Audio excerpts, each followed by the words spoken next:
Hi, welcome to John's Tech and Travel. I am exhausted today, and plus I've had a couple of glasses of wine, and so I might not be thinking totally clearly, but I wanted to touch base with you to tell you about my day's journey. Today I walked from Saint-Jean-Pied-de-Port in France to RONCESVALLES in Spain. I can't even figure the country out. So in France, it's Roncesvalles, perhaps, and in Spain, it's Roncesvalles, same town. And for us in America, that is about 15 miles. And I'll actually put the actual mileage up on the screen here. So it was a long day. I had trained quite a bit to be ready for this, but yet probably didn't do as many hills as I probably could, or as I probably should have.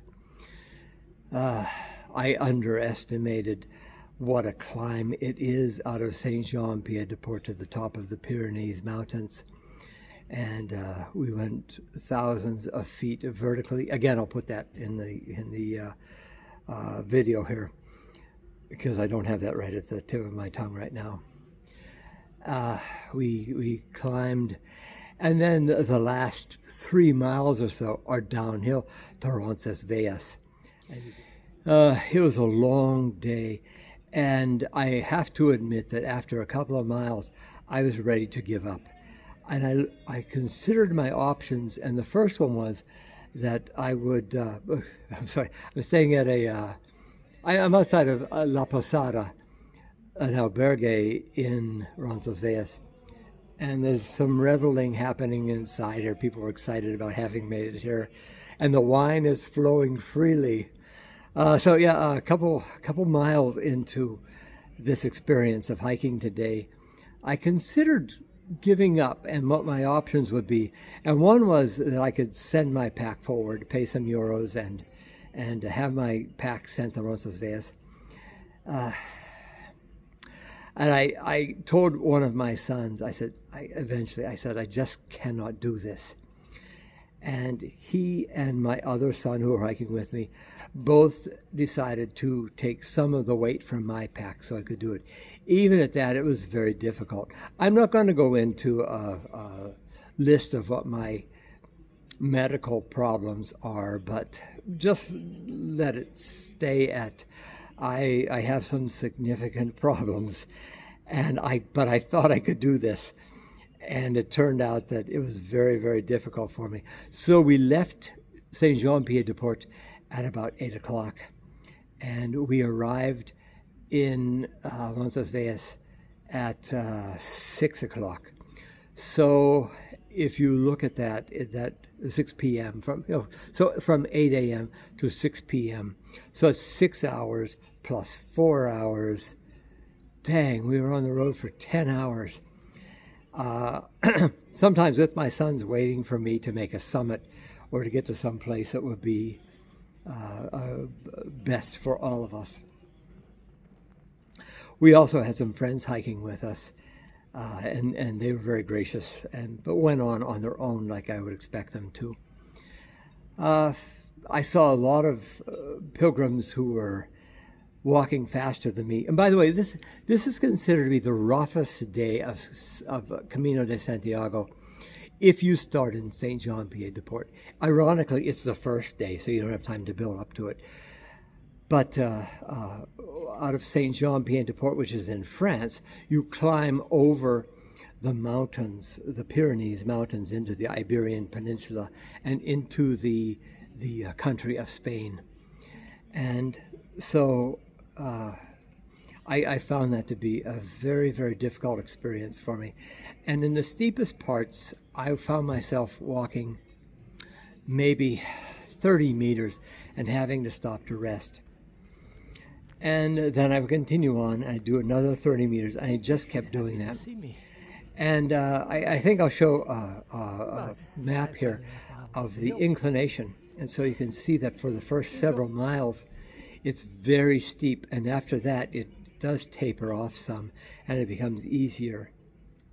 And then the last 3 miles or so, it's all downhill to to Roncesvalles. But that doesn't necessarily make it easier. You would think it would, but after spending a day of climbing mountains, your legs are worn out. They're kind of rubbery, to give you a picture. And so now you have to come downhill where you need a lot of control. Fortunately, yesterday in Saint-Jean-Pied-de-Port, when we arrived, one of the things we did is we went to a sporting goods store, and I bought trekking poles for myself. And that made the journey so much easier. I'm sure that I could not have done it without trekking poles. I'm also sure that I could not have done it without my sons, who took some of the weight from me. And if it weren't for them, I would have given in and either set my pack forward or hired a taxi to take me to this location. But we're staying in Posada here in Roncesvalles. Posada is one of the hotel/albergues. It's a very, very nice place. I cannot recommend this highly enough. When I booked it, I don't remember that I booked a private room. I know I booked a room for the three of us, me and my two sons. And I thought that I was just getting bunks, but it turns out I actually booked a room for the three of us with a bathroom in the apartment. And so that's absolutely incredible, especially after a rough day today. From now on, we will be staying in albergues where you share a bathroom. And I know for sure tomorrow night when we're in Zubiri, Spain, in Zubiri, I booked a room that is, there are 8 beds, eight cots. And so 4 bunks, if you want to look at it that way. And so it'll be the 3 of us plus 5 other people in the same room. I know they're booked out, so I know they're going to be full capacity there. So it will be a little bit different. But here in Roncesvalles, it's going to be a very good experience for us, especially considering how tired all of us are. And I can't make this recommendation for everybody, but if you're a senior like me, I'm 66 years old. If you're over 60, perhaps you should consider that the best thing for you is not to stay in an albergue with bunk beds in a mixed dormitory situation.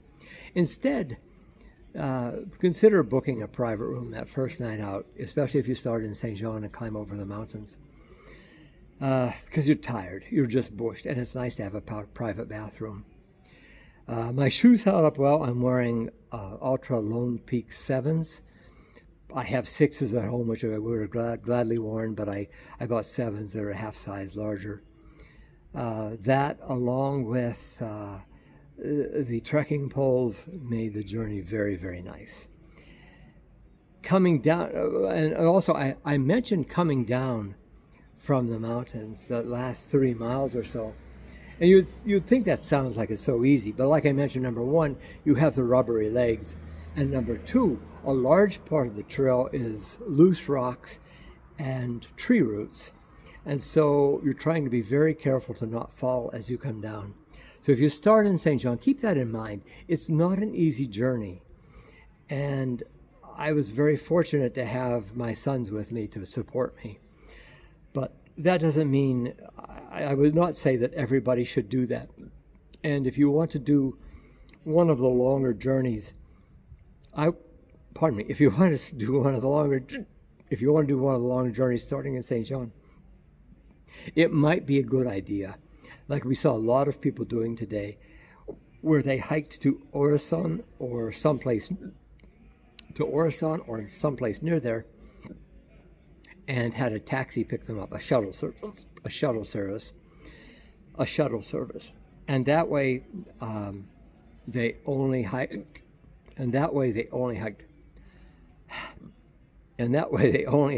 part of the mountains, and they're staying here in Roncesvalles tonight, or in Saint-Jean-Pied-de-Port.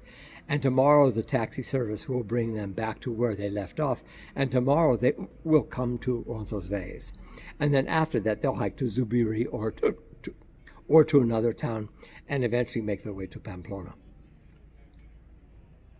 that divides up the hardest of the trail.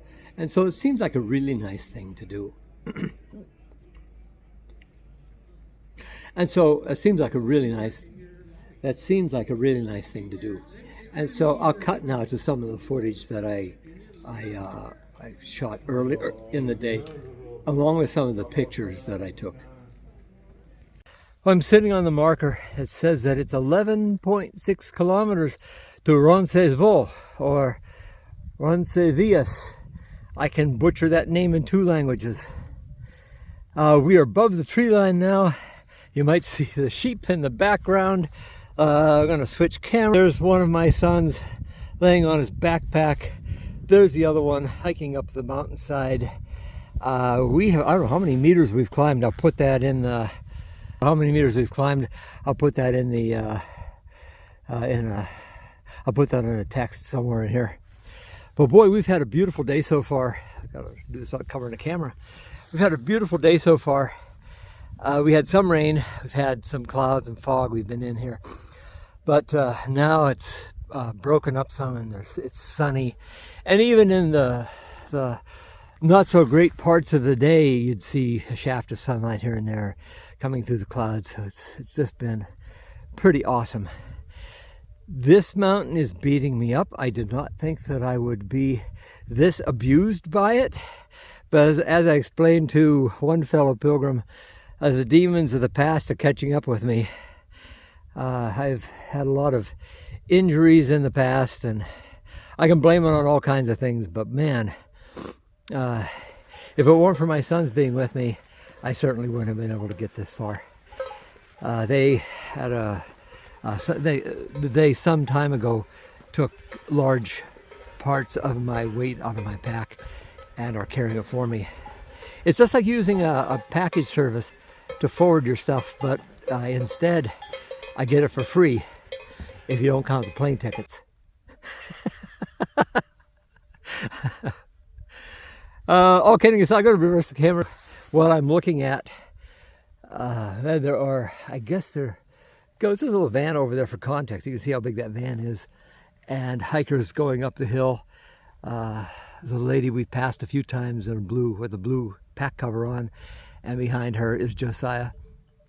Again, there's Matthew, and it's all really, really beautiful up here. And back on that hill, of course, like many other hills that we've seen, you can see I believe they're goats, not sheep at this point. We're really at high altitude now. But whatever they are, they've been quite friendly. None of them have attacked us yet. I don't expect to be attacked by a sheep. One looked at us very menacingly. I thought that he might come after us, but I think he's just a little lonely. Alrighty.